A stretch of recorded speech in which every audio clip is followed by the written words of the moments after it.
Hey everyone, welcome back to the channel and to lesson 20, which isn't really a lesson. Today, if I've called it Introduction to Geometry, but we're not actually going to do any geometry here today. And part of the reason for that is I haven't actually received your test marks at the time that I'm recording this. So to my understanding, your tests have been marked. I just don't know the details of how everybody's done, any particular areas that you've struggled with. So I don't want to dive right into our next unit, which is going to be geometry, until I see how things went with the test, just in case there's a need for like an extra clarification video or something. So the way I've planned this lesson is to take up a portion of the class, with the rest of the class being time to go over the test and any questions that you might have about it. So this isn't going to be a super long video. I just want to give you guys sort of a rough breakdown of the kinds of topics that we're going to study in this unit. And then I've got a little announcement at the end for anyone who might be interested in this little idea that I've got. So the plan for the unit, again, we're not doing any of this today. I just wanted to give you guys a rough breakdown of the kinds of things that we're going to look at in this unit. Now, this isn't the entire plan. This is what I've sort of envisioned as how we'll start. But then if we start to get stuck in a particular area, that if we, we're not understanding surface area very well, for instance, this guy down here near the bottom, right? If we get stuck there, then maybe we kind of spend a little bit more time looking at that, doing some problems, understanding what it means, things like that. And if we don't run into any hiccups on these topics listed here, then we can expand on the geometry unit as time goes on. But so yeah, what I want to talk about first in the geometry unit is polygons and their properties. So polygons are closed shapes made up of a bunch of straight line segments. So we'll talk about that in a little bit more detail when we get into the actual lesson on it. But so we'll talk about polygons and their properties. So the differences between different kinds of triangles, different kinds of quadrilaterals, four-sided shapes, right? And then we'll go up a little bit more. We'll talk about pentagons, five-sided shapes, hexagons, six-sided shapes, right? And any other interesting properties that might come out of that. Then we'll start really focusing on angles, different types of angles. So this is stuff that you should have seen before. So it'll probably only be a couple of lessons on these topics at the beginning. But we'll talk about angles, so acute angles, obtuse angles, right angles, reflex angles. We'll talk about all that fun stuff. And then we're going to use that when we're talking about triangles. And the reason I want us to really focus on triangles is I'm trying to decide how I want to approach the end of the school year, both time-wise and topic-wise. Because we could jump into, after geometry, we could jump into a unit like linear functions, like graphing lines and understanding stuff about lines and then graphing other things. Or we could do trigonometry, which is a big word, and when I studied it in grade 11, so when I was about 15, 16 years old. So if you're younger than that, you're supposed to, here for me, where I grew up, you're supposed to study it in grade 11 when you're 15, 16 years old. So if you're younger than that, you might be like, oh, I don't know if I can handle grade 11 math. Trigonometry is easier than some of the other stuff. If you understand triangles really well, which is what I hope to get you to do in this unit, then trigonometry is not actually that hard. And it's a really, really neat branch of math. And in terms of the kinds of math that might be useful in your life, trigonometry actually is pretty useful sometimes. And we'll talk briefly about some examples later on, but yeah. Then we'll get into perimeter and area, so talking about the area on the outside, or the distance covered by the outside of a shape versus the space that it takes up. And then we'll do surface area and volume, which is the same thing as perimeter and area, but instead of two-dimensional shapes, it's three-dimensional shapes.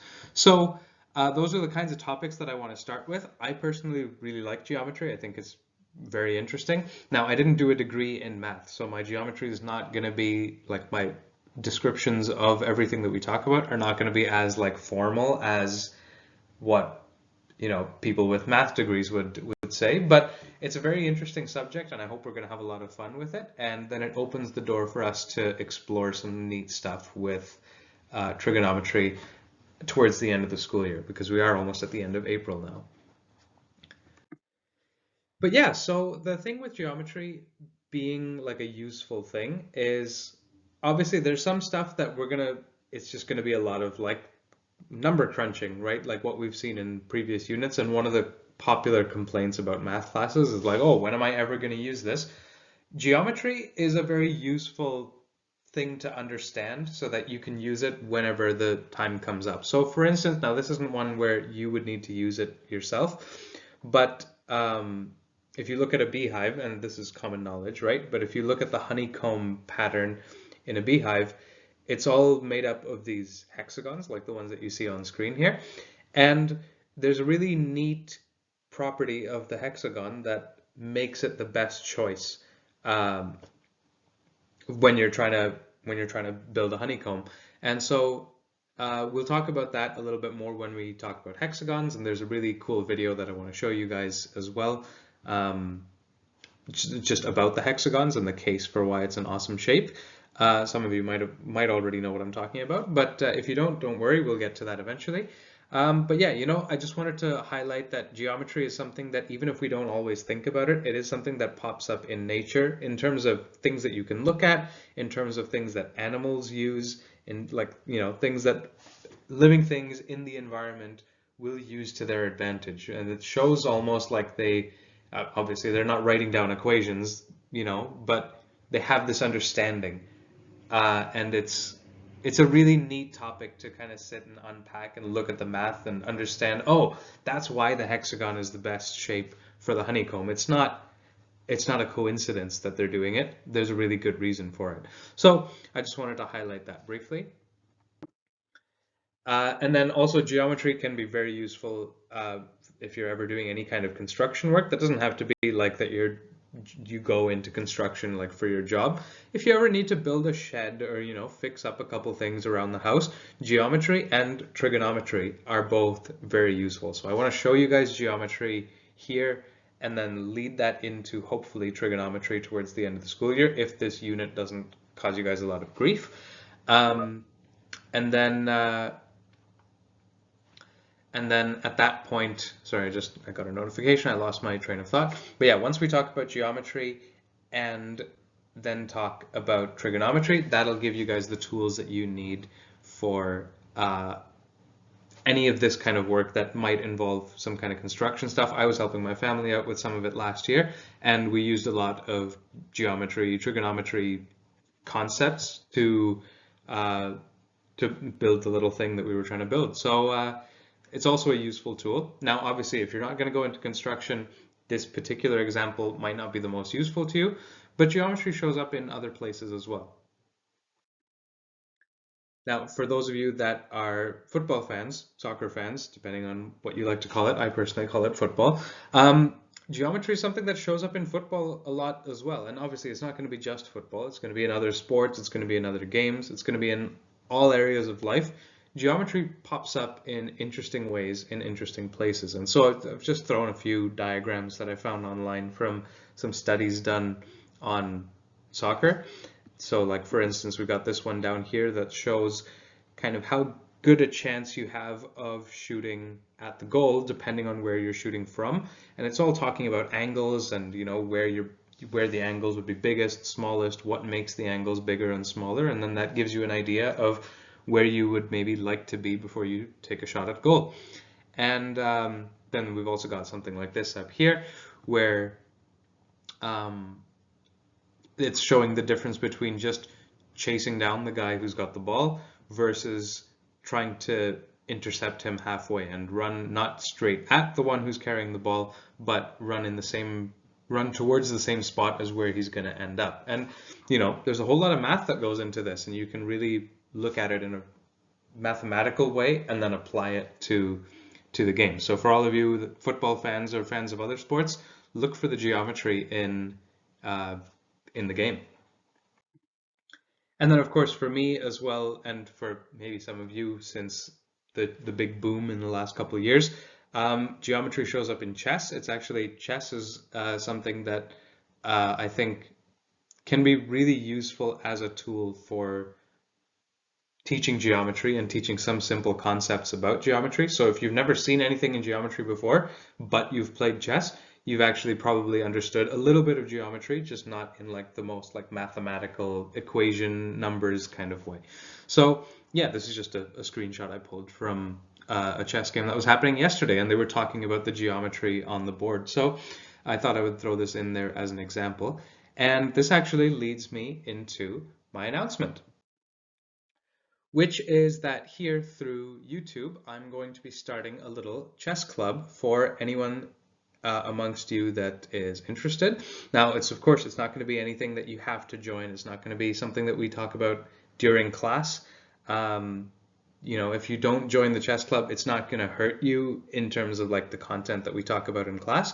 But I wanted to offer this for a few reasons, and I'm going to talk about those on the next slide, which is basically, so I want you guys to have an extracurricular option with me online over the summer in case you're interested, just because I know, you know, school year ends and then so do all the extracurriculars and the clubs and stuff that go on at the school right now.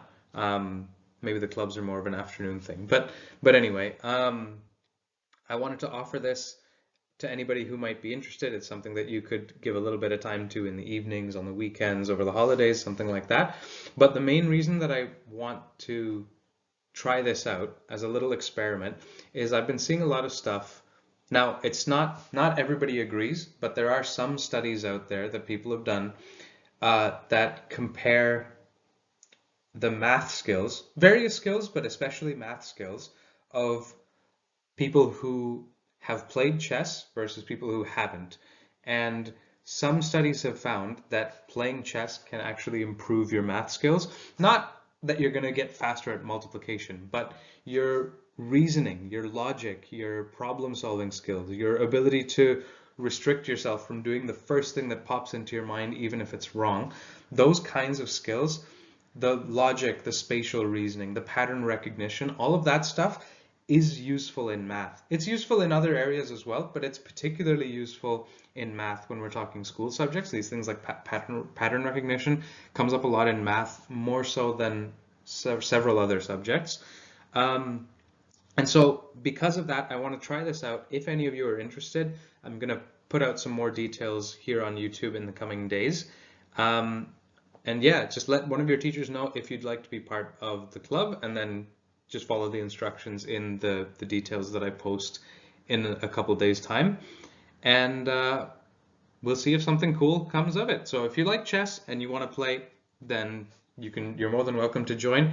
If you are curious about it, I would recommend that you give it a try, purely because it's something that might be a good tool to help you improve in other areas, and maybe it'll help you with your math as well. So since we're talking about geometry in this unit and it's something that shows up everywhere, I thought this might be a good time to kind of try it out. Yeah, and we'll see. So that's all the details I have for this announcement right now, but keep it in the back of your mind, and if you're interested, then maybe something will come of it. So yeah, let me know your thoughts in the comments, or get in touch with me through Instagram or whatever. Yeah, and I don't want to make this any longer. We're just under 15 minutes now, but yeah, hopefully this has been enough time for you to get your questions answered about last week's algebra test and see this kind of intro to geometry. Again, we haven't done any geometry in this video. That's all going to start in the next lesson. So I will see you all in the next video. Have a good one.